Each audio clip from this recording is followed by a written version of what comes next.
लोगोफोर नोंथांमोननि थाखाय आं सावगारि नुनाय नैबे मोनसे जेनाखि प्रडाक्ट मुलि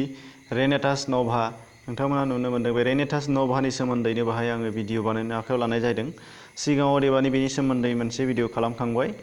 गोबां इमप्रुभबो जादों आरो भिडिअआबो गोबां भिउस मोननो हानाय जादों दा बेनि अनगायैबो नैबेहाय आं मोनसे गोदान लाबोनाय जादों बे जाहैबाय रेनेटासनिनो गुदि खिथा गासैबो जाजोबगोन नोंथांमोना फारियै नायना लालांबानो जाजोबगोन बाहाय नोंथांमोनहा दा नुनो मोनगोन बाहाय नुनो मोनदों रेनेटासनि सोमोन्दै गोबाङानो भिडिअ नायबाय आरो गोबां कल खालामहरबाय आंनाव आरो गोबाङानो सोंहरनाय जादों आरो गोबाङानो आंनिफ्राय साप्लाइबो मोनबाय जिखि जाया मानो बाहाय माखासे कनफिउसन सोलिगासिनो दङ जोंनि गेजेरावहाय जायफोर रेनेटास बाहायदों बिथांमोना मिथिगौ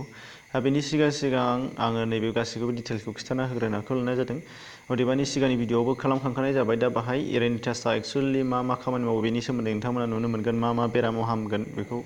दा बाहाय गासै टटेल भिटामिन दङ रेनेटासनि बाहानि जेनाखि प्रडाक्टआव भिटामिन ए इ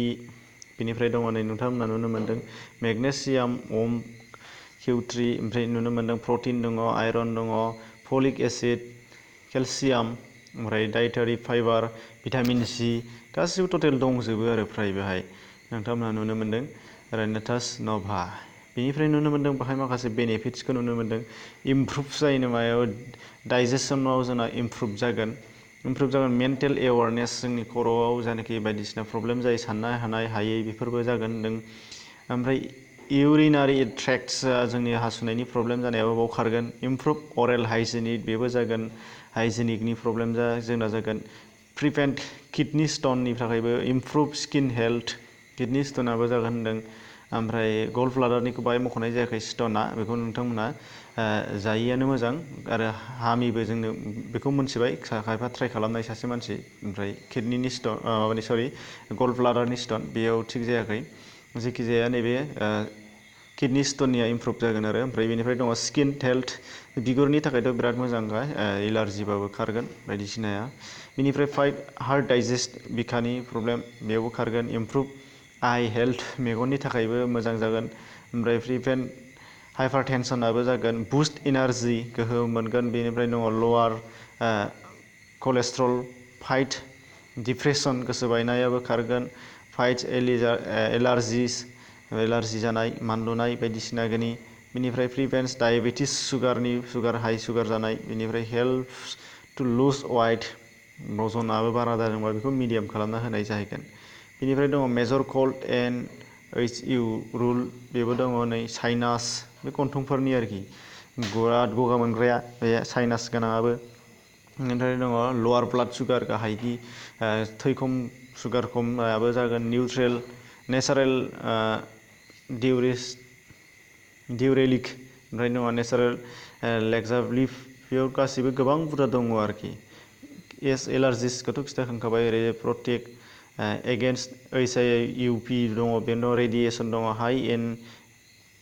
एफेक्सडाइन्स गोबां रोखोमनि ओंखायनो फारायानो बुङो गासैबो होननो नागिरो नाथाय गासैबो नङा होमब्लाबो मेक्सिमाम केन्सारखौबो होनदों हेल्प्स फाइट केन्सार जानायाबो बेयाव बेनिफ्राय इमप्रुभ जानो हागोन होनदों होमबा गोबाङानो आरोखि नैबे मोनसेखौथ' नोंथांमोना नुनो मोनगोन स्किन प्रब्लेमनि थाखाय बियो जोबोद इमप्रुभ जागासिनो दङ स्किन जायफोरना स्किना गोबां स्टर्स बायदिसिनाजों भुगिनांनानै दं नोंथांमोना बेखौ बाहायनो हागोन आरो बेनिफ्राय नैबे मोनसे जाहैबाय नोंथांमोननि रेनेटास नभानि स्टक पइन्ट बासुगावनि एक्सुवेलि बियो चिरां जिल्लानि सिङाव थानाय बासुगाव बयबो मिथिगौ क'क्राझार साखाथिनि दा बेनिफ्राय रेनेटास नभानि सोमोन्दै नोंथांमोननो जा बुंबाय बियो माखासे जोंनि खामानि मायाव बेमाराव हामो बेनि सोमोन्दै नोंथांमोना नुनो मोनबाय दा बाहाय दामनि खेथ्रआव जों रायलायोबा बाहाय नुनो मोनदों MRP एबा रिटेलाव नोंथांमोना नुनो मोनगोन 1549 अर्थात 1550 हमनानै लाब्लाबो जाबाय मोनसे प्रडाक्टनि थाखाय बेनिफ्राय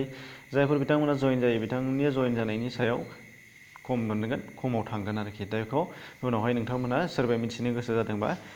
डिसक्रिपसनावबो नाम्बार दङ बेयावबो नोंथांमोना गुदि खिथा रायलायहरनो हागोन गोनां जायोबा कल खालामनो हानाय जागोन आरो नोंथांमोना थाम्बनेइलावबो नाम्बार नुखादोंमोन बेयावबो नोंथांमोना कल खालामनो हानाय जाहैगोन दा अब्ला लोगोफोर नोंथांमोननि थाखाय नैबे रेनेटास नभानि सोमोन्दै गुदि खिथा माखासे मायाव हामो एसेब्लाबो मिथिबाय ओमफ्राय दानिया खोथाया जाहैबाय फ्रायानो गलमाल खालामनाया जाहैबाय जानाय आरो जानायनि नेमखान्थि बेयाव गोबाङानो उल्थां फाल्थां खिन्थागासिनो दङ आरो माबेसिम बैसोनि जानाय जायो बेखौबो आंथ' सिगांनि भिडिअ खालामखांखाबाय। बे जाबाय 18 इयार्सनि गाहायनिया जाजाया, प्रेगनेन्ट पेसेन्टनो जाहोजाया आरो जायफोर गोरलै अबस्था जायफोर गाइखेर जानाय गोरलै अबस्था दङ बिथांमोननो जाहोनो नाङा आरो बेखिनि आरो फ्राय मानसिफ्रा बुङाब्लाबो अपारेसन जाखांनाय पेसेन्टनो फ्राय जाहोयैआनो मोजां। जों बेखौ इमप्रुभ मोननाय जाहैयाखै अपारेसन जाखांनाय पेसेन्टनियाव। बे हिसाबै जों प्रेक्टिकेल ओंखारनाय हिसाबै नोंथांमोननि सिगाङाव बेखौ बुंनानै होनाय जाहैबाय। अपारेसन जायै अबस्थायाव सोर जाय बिथांमोना दं बिथांमोना फ्राय हो, अपारेसन जानायनो होनायाव फ्राय जोङो इमप्रुभमेन्ट मोननाय जायाखै, ओंखायनो बुंनाय जादों। बिनिफ्राय आरो माबाफोर गोनां नोंथांमोना मिथिनो लुबैदोंबा कल खालामनो हागोन। नाम्बारखौ आं दहाय बुंखाबाय, डिसक्रिपसनाव दं आरो नोंथांमोना थाम्बनेइलावबो नुनो मोननाय जादों। अब्ला लोगोफोर दिनैनि थाखाय भिडिअआ एसेनोसै। सोरबाफोर नोंथांमोना साबस्क्राइब खालामाखैबा खालामनानै लानो हागोन। गुबुन गोनां दिनैनि रेनेटास नभानि सोमोन्दैल' नङा, बाहाय गोबाङैनो गोनां खोथाफोरखौ नोंथांमोननो फोसावनानै होनाय जायो। गोजोन्थों।